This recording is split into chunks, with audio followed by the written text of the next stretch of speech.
his house, and like we were just fighting constantly over who could use that skin. Yeah. But he always beat me, so he always got it. I'm gonna be honest. I know nothing about this character. Well, luckily for you, Blorp and I were labbing him out a little bit early, figuring some stuff out, and so our knowledge is about the same. So hopefully we can figure out how this works. I don't know how this matchup's going to work out though, because both these characters. I don't think anybody actually knows how this matchup. Yeah, no, I mean it's way early. It's day like, what, really 1, plays 2? Out, so Day 2, right? yeah, basically. 1.5. Yeah, because it came out last night at like 6:30 or something like that. But that's or going to be 7 o'clock. huge.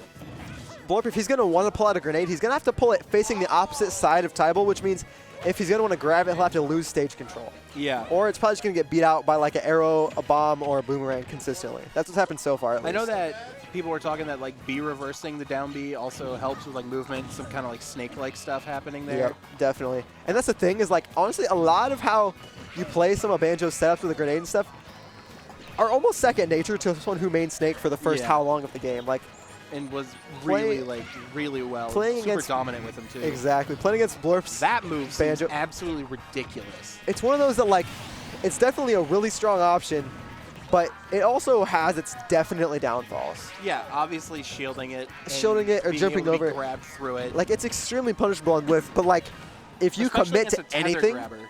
it's almost like a screw projectile user's move at some point, because like, Tybol decides to pull a bomb or a boomerang or do anything from half a screen away, he just pulls it out, powers through it, and potentially kills him like he almost did there. I've also seen people who do setups into the side B, like they can do a Z drop grenade. Definitely. Into side B, and then I think you can also, if you really want, you could probably do, I know down throw berries, right? Yeah, down throw So berries. It's you not could- super long, but like you yeah, can. you could treat it like Rob. Yep. And Although like, I think people are opting to do F tilt. yeah, Berry more. Up tilt's also not bad. But there's also, so once you get around like 140 or so, oh, that was a punish from Tybol that was just not missed. A little bit of matchup and experience, C4 there. God, that fair. And one of the things Blorp likes to do, especially in between sets, we're going to see him do it right now. He's going to stall in the air. We sat there and tried to do this together for like 20 minutes, where you just do one up B, let yourself explode, do it again, and just time out the other person's invincibility, you know, reset neutral. That's literally just Dr. Mario fair. Yeah, it is. And that's one of those things, like around 140, if someone matches decently fast but not too fast, you can get a fair that kills off of the down throw. But see, there you go. Once again, Blorp able to get that bomb recovery. The bomb probably helped him a lot right there. It did.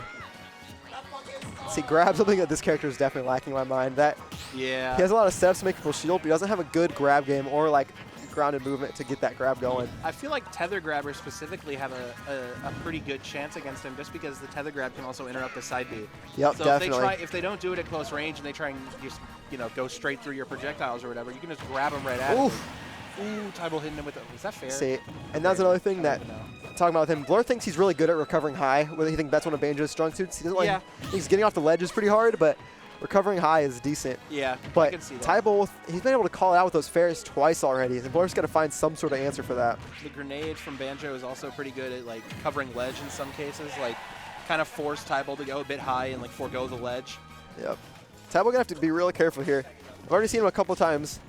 He sort of commits to a move in that burst range. There we go. And Blorp is able to find that side B like he does right there and take stock. And there is another stall from Blorp. He's using the invincibility to go right through that bomb and just power through everything to get the stock there.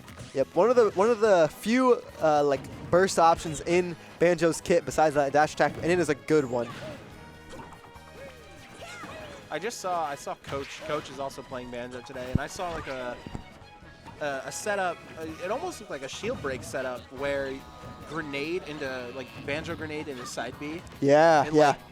Like, does a bunch of shield damage. So while that does a bunch of shield damage, also from 40 on, there's a true combo if you do it like if you buffer it.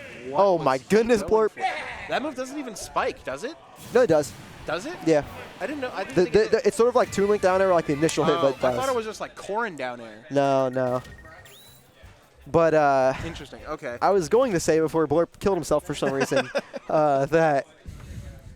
so the grenade, if you throw it or get a hit and you like read it like you know you're getting it and you like sort of almost buffer it immediately, you can get the grenade to a side B and it kills it like 40 at ledge, and that's a true ass combo. That's ridiculous.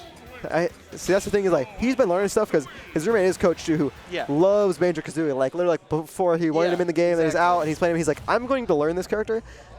even just like to help my roommate become the best Banjo he can be. Yeah. And so that's a really cool thing to see. But Banjo's intro animation is also sick, coming through the puzzle piece. one of the best animated characters in the game. He's just so goofy, so much life to his him. His parry animation is literally just flex.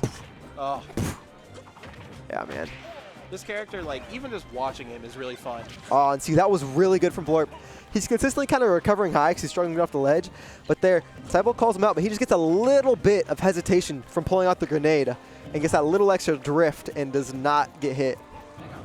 Kind of interesting that we decided to go to Battlefield here. I feel like this stage also kind of helps Tybol being able to move around and maybe duck under these platforms a little bit. It's also funny because Blorp, we were talking, oh, that was really good tech chase there. Really cool. Punish on the no tech. We were talking earlier, and Battlefield, he was saying was his least favorite stage for Banjo right now. He said FD was his favorite, and he hated it. He didn't really like. He said he could see why Battlefield would be good, but he didn't like it personally. And I was, maybe it's matchup specific for him right now. That was like no time. Yeah. There. Wow. Say until you get to like that 120 range, the mash is so free if you do it at all. It's not even close to like Rob. But he's gonna try again. There we go. I mean, that was an air dodge that he could. Oh. Yikes. Kazooie gonna smack that man in the jaw, and Blorp takes his first lead of the set. 3-goal bash. Banjo See, another cool his thing. friend by the neck and whacking him down. And Blorp looked like he's got a little momentum on deck. He's sort of swinging a lot more I saw than you that saw from him. Coach 2 earlier doing the single shot egg fire, the single shot neutral B. Single shot egg is, I mean, it doesn't really have a lot of knockback, but like just the presence it has and the route it takes is so easy to follow up off of. Okay, good little ledge pressure there, or platform pressure from Blorp. And Banjo having 3 jumps definitely helps with that. Yep, say the jump is a little mediocre, but oh my goodness, and he doesn't. If he air dodged off of the second jump, he probably could have made it back, but he thought he had enough. Yep, so that is the second SD we see coming up from Blorp this set. One of them completely intentional, I think. I think he was actually just going for it. Saying he almost had the read there on that, oh wow. Just gonna use the burst option to get off the ledge, but he almost had the read. Stronger when grounded? I feel like it should be stronger when grounded. It's just the initial hit is the strongest. There are like 2 or 3 different hitboxes on it, and the first one is the strongest. Okay. Tried to bait out the get-up attack there on the platform to get something, but Tybol just delayed it a little bit too much. Blorp couldn't do anything about it. And Blorp once again opting to recover high consistently and is just getting punished all the time by Tybol. He's got to find some way to mix up his landing. I guess fair is the option. At 148, cross stage is not going to kill quite yet. Back throw. Oh, but the bomb saves Tybol. There we go, back air. Hit him with a Ridley Fair. Yeah, the reverse Ridley Fair. I feel like that's something we've seen a lot now with some of these DLC characters. Like, they're just taking existing moves and like switching the orientation on them. Part of that is just because that even before DLC characters, we had like, what, 70 characters in the game? So there's bound to be moves that are similar between them. See, and now Blorp is like, I have 5 chargers to my side B right now, and I am about to use them all. And he finally used it as a good recovery mix-up, and I really like that, but, oh, man. The stall right there kind of going against him. He's consistently opting to go high. I mean, I understand the benefits that he thinks like going high has as Banjo, but like every once in a while, I feel like he should be just recovering those to keep Tybol honest. Mixing it up is definitely something that you're going to have to do with any character, but I think Banjo specifically might have... aside from Snake, maybe, who Blorp was a big fan of recovering high with him, too. Yeah, I mean, Snake's a bit of an anomaly because he has armor on his Cypher. And he can, like, reverse the grenades. That's a punish right there. Only a bomb, very... Yeah, say bomb and then a jab. And, oh, is that it? Goes for the tether grab. And on reaction, Blorp can throw out the side B and take this like at 100 cross stage. Going to game 3. That move does a bunch of damage, too. Yeah, it does like 20 on hit. So, like... That's ridiculous. It is something else. Is this quarters? No, this is not. I believe this is winners round 5, most likely. Yeah, say Blorp sort of finding his footing on the Banjo there that game, too. Is this qualified top 8? Or is I have no clue. Fight for... No, I think this is for 13. I could be wrong. I don't know. Chat, tell me if I'm an idiot. I got you. You're an idiot. Okay, you're not chat. I could be. Partner, damn it.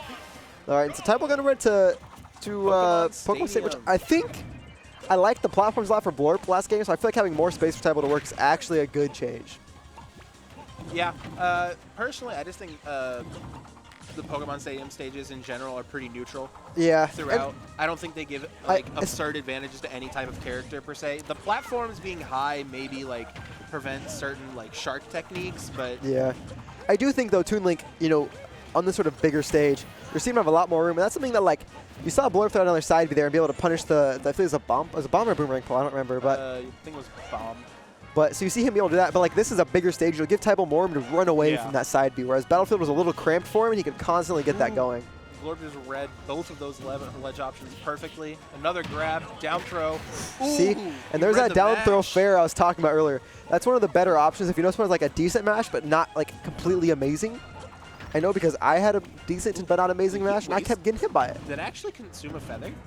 Yeah. Side B there, and it seemed like he was interrupted right at the beginning, and it stole a feather from him. His 3 now, so it must not have. Interesting. The animation probably just barely started. All right, Tybol's at a pretty high percentage. He's getting in a pretty comfortable groove throwing these projectiles, but he's going to be careful. Blorp can just drop down there fastball and throw out the side, but you know he's looking for it. Oh, he didn't hold shield for quite long enough. Oh, Tybol accidentally hitting the up B there. And Blorp running as fast as he saw it. He's like, gotta get there. Dash attack comes at a really weird angle. All right, and down throw. This is probably going to be up smash. Good mash there from Tybol, though. Finally getting him off the top. Yep, so once you get to that about 160 range, most of Banjo's kit is going to kill except for up air. That looked really true. Yeah, no, out of dash attack. Oh no, he just killed himself. He threw the grenade. He had that grenade to like cover his jumps that he was using and could have got another up B, but he just threw the grenade. It could have been a misinput. Maybe he tried to do like a direction. I think it was just like an impulse thing where he's just like, I just want to hit him with the grenade. I'm close to the ledge, I want to hit him with the grenade. It could have been like muscle memory from olden Snake times. Definitely, and he used his up B so early too that it's easy to sort of forget about it potentially. Banjo's recovery is definitely something that like, on paper seems really good, but I feel like he just has a hard time recovering low. He has a lot of mix-ups, but like none of them are like ridiculously strong. The power I feel like comes with being able to mix it up consistently, and Blorp isn't necessarily doing that yet. But his jumps, although he has 3 jumps, them being like such, you know, they have such low vertical values. It just like, oh my goodness. Ooh, there we go, taking it. And I know it's day 2, but like the way Blorp is using this side B right now literally looks matchup defining. The side B is like Tybol like can be at ledge, and Blorp is sitting on the opposite side of the platform, and he can punish a grab, a bomb pulse with that side B almost immediately. Setting up another ledge situation. Blorp tried to put out a grenade, didn't quite hit the stage though. See, and there's a good one where Tybol mixed it up through the bomb and jumped, and was able to sort of avoid that. Parry just led to a soft F tilt into another soft fair. Say F tilt, one of Banjo's better grounded moves. One of the better, a lot of people have been sleeping on it so far, but that's literally one of the better grounded moves in the game, I feel like. I saw Blorp say that it was comes out frame 6. Comes out frame 6 and is a disjoint that comes out, and it has like 0 lag. Like safe on shield, literally ridiculous. Combos into things. Recovery as intended. Still gets red with the F smash though. Yep, so Tybol eking his way back into it, but Blorp throwing out that meaty fist. Yeah, the fair just is so strong. Oh, that's a grab.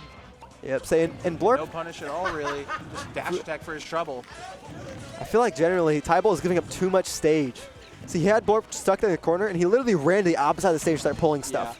Yeah. I think Blorp at this point, he's fine with just sitting back and throwing out his grenades to contend with bombs and boomerangs and just kind of make Tybol come to him. Like, I don't think there's a reason that Blorp needs to go out of his way to be super aggressive here. Blorp is extremely comfortable just picking his spots, keeping this ledge control, and he's doing a great job just reacting when he's fast. He throws out the bomb to sort of discourage some options. Oh. Ooh, there and is using that side B Read the side all B. set long, man. Actually caught a roll right there, I'm pretty sure is what it did. Yeah. So any sort of movement, any sort of commitment